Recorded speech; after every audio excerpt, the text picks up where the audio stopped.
Почему самолеты не летают над Тихим океаном? 6 секретов авиаперелетов Тихий океан занимает огромную часть планеты, а вот летать над ним осмеливаются только самые отважные пилоты и пассажиры чартерных самолетов. Ни один пилот обычного самолета не рискнет преодолеть это водное пространство. И даже если вам нужно лететь из Лос-Анджелеса в Сингапур, полетите вы через северные точки, но никак не прямо. Путь будет длиннее в 2 раза. Что такого скрывает Тихий океан? Почему над ним не прокладывают маршрутов полета? Это вопрос, который волнует умы пользователей сети и всех путешественников. Самолеты никогда не летают по прямой линии. Из уроков геометрии мы знаем, что самый короткий отрезок — это прямая линия между 2 точками. В небе нет перекрестков, но самолеты все равно предпочитают летать по кривой, а не прямой линии. Дело в воздушных коридорах. Так называют участки пространства, которые контролируют диспетчеры с Земли. Сотрудники наземной службы корректируют полет, могут дать советы пилотам и обеспечивают безопасность экипажа, пассажиров на борту. Второй причиной кривых полетов являются зоны с опасными погодными условиями. Их пилоты тоже обязаны облетать стороной. Также есть риск возникновения чрезвычайной ситуации, при которой самолету нужна будет экстренная посадка.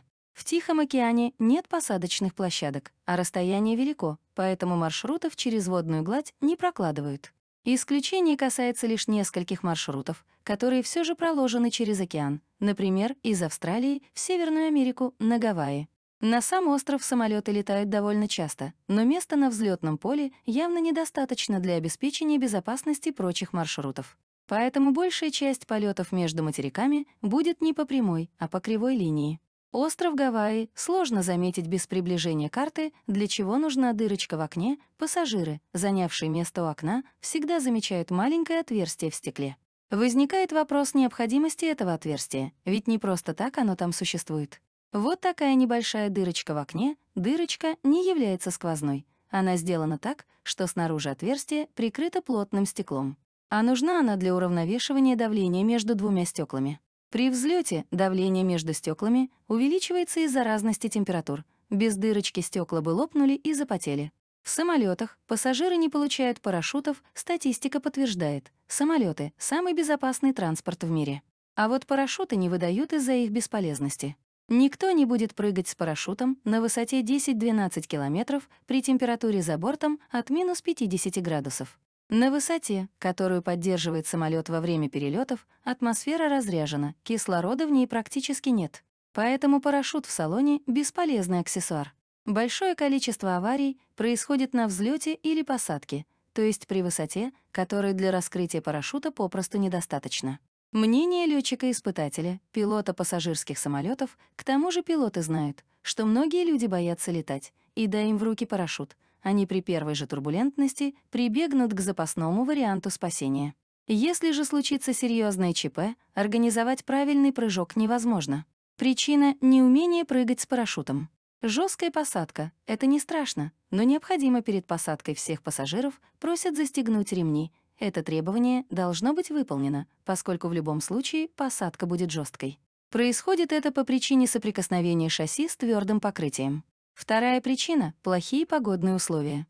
Если полоса залита дождем, мягкая посадка не дает правильного и четкого сцепления шасси с полотном. Это очень опасно.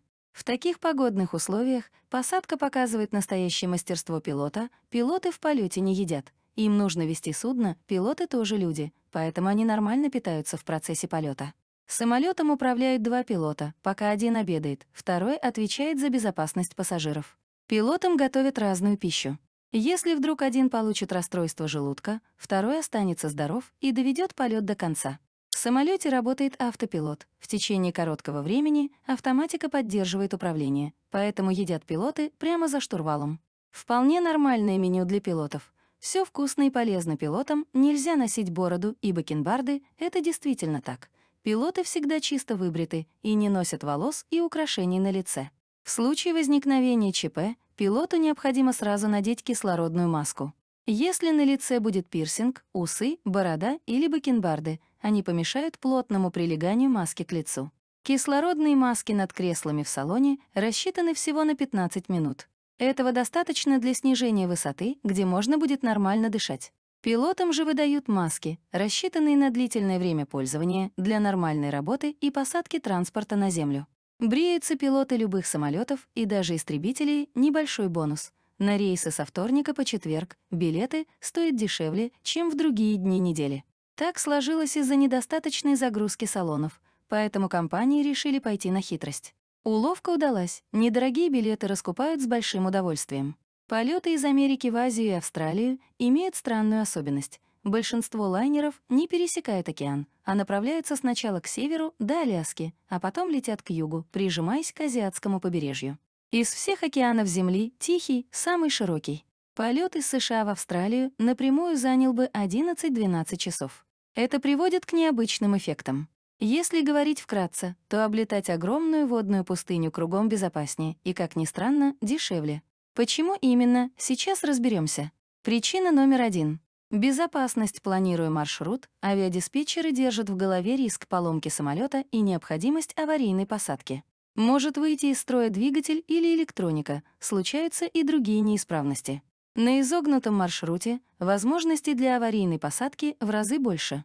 А если уж самолет разбился, то для его поиска на просторах Тихого океана потребовалась бы очень обширная и дорогостоящая поисково-спасательная операция. Стандартные карты имеют много неточностей. Зачастую расстояние между точками, которое видно на карте, гораздо меньше реального. Глядя на графическое изображение, создается впечатление, что самой короткой дорогой является прямая, а на самом деле этот путь наиболее длинный. Погрешности являются закономерными, так как практически невозможно разместить на плоской поверхности то, что изображено на шарообразной карте, совершенно точно сохранив достоверность. В результате получается, что карта обманывает на многие сотни километров, а в некоторых случаях — на тысячи. В связи с этим выходит, чем ближе самолет к суше, тем короче полет. За редким исключением, полеты через данную зону все-таки осуществляются. К тому же, наиболее опасные погодные условия возникают над водоемами. Казалось бы, вода мягче суши, и в случае технических проблем приводниться проще, чем сесть на сушу. Но над водой чаще возникают грозы, опасные для самолетов. Поэтому пилоты стремятся свести время полета над водой к минимуму. Причина номер 2. Экономия. Маршрут через океан, который на карте Земли выглядит как прямая линия, на самом деле вовсе не прямой. Земля имеет форму шара. Возьмите онлайн-глобус и проложите линию, например, от Сиэтла до Шанхая. Вы сразу увидите, что кратчайший маршрут проходит севернее, чем вы думали. Есть вторая причина. Чем дальше самолет летит без посадки, тем больше топлива ему надо взять на борт. Но при этом возрастает его масса, а значит и расход топлива. Оказывается, дешевле взять на борт меньше топлива и сделать в пути 1-2 посадки для дозаправки. Привычка современных людей изучать географию и оценивать маршруты по карте иногда приводит к забавным парадоксам. Если проложить по карте полетный маршрут через Тихий океан, например, между западным побережьем США и Юго-Восточной Азией, то окажется, что самолеты почему-то не летят по прямой. Они забирают далеко на север, что по карте выглядит как огромный крюк. Зачем? Почему бы не лететь прямо через океан? Из Лос-Анджелеса в Токио через Аляску? Действительно, маршруты всех рейсовых самолетов через Тихий океан не идут по прямой. Например, если лететь из Лос-Анджелеса в Токио, то по дороге пассажирам придется увидеть в иллюминатор и Аляску, и Камчатку, и Сахалин. Зачем такие загибы? Ведь кратчайшее расстояние прямая. На самом деле вся проблема кроется не в каких-то запретах на полеты через океан, а в разнице между картой и реальной поверхностью Земли. Наша планета — шар. Но чтобы изобразить ее на карте, приходится каждую точку проецировать на плоскость. Если сделать это достоверно, то карта будет выглядеть как кожура апельсина, которую пытаются прижать к плоской поверхности. Она порвется по краям. Поэтому для простоты переноса на карту географии решили пожертвовать достоверностью расстояний. На севере и юге они карту растянули, а на экваторе — ужали. 1 сантиметр на карте полушария ближе к северу соответствует меньшему количеству километров, чем на экваторе. Когда человек имеет дело с картами небольшой местности, то эта разница незаметна. Зато карта выглядит целостной, логичной. А вот при больших расстояниях разница составляет уже десятки и сотни километров. Поэтому на самом деле, чем дальше самолет забирает к северу или югу от экватора, тем короче становится его путь. Ведь ему не придется облетать изгиб земной поверхности, который на карте человек просто не видит. На карте кажется, что полет из Лос-Анджелеса в Токио через Аляску и Сахалин — большой крюк. А на самом деле этот маршрут самый короткий. Прямая — не лучший вариант. Прямая линия на карте — не лучший вариант для маршрута еще по одной причине. Ближе к экватору Земля толще в объеме. Если измерить планету по полюсам, то диаметр окажется немного меньше, чем это же измерение через экватор.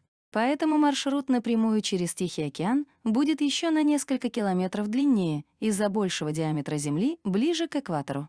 Эта разница не столь принципиальна, но воздушные перевозчики не хотят тратить лишние литры топлива на более длинный маршрут. Поэтому самолеты облетают Тихий океан севернее. 2 в одном экипаже кораблей полностью одобряют такой маршрут. Он не только более короткий, но и безопаснее. При облете Тихого океана северным путем самолеты практически постоянно находятся в зоне обслуживания аэродромов. Соответственно, даже при аварии есть шанс без паники спланировать на посадочную полосу ближайшего аэропорта. Приводнение же в Тихом океане не только опасно погружением самолета в воду, но и тем, что помощи придется ждать очень долго. Так что северный крюк самолетов, на карте выглядящий очень странно, на самом деле самый короткий и безопасный маршрут.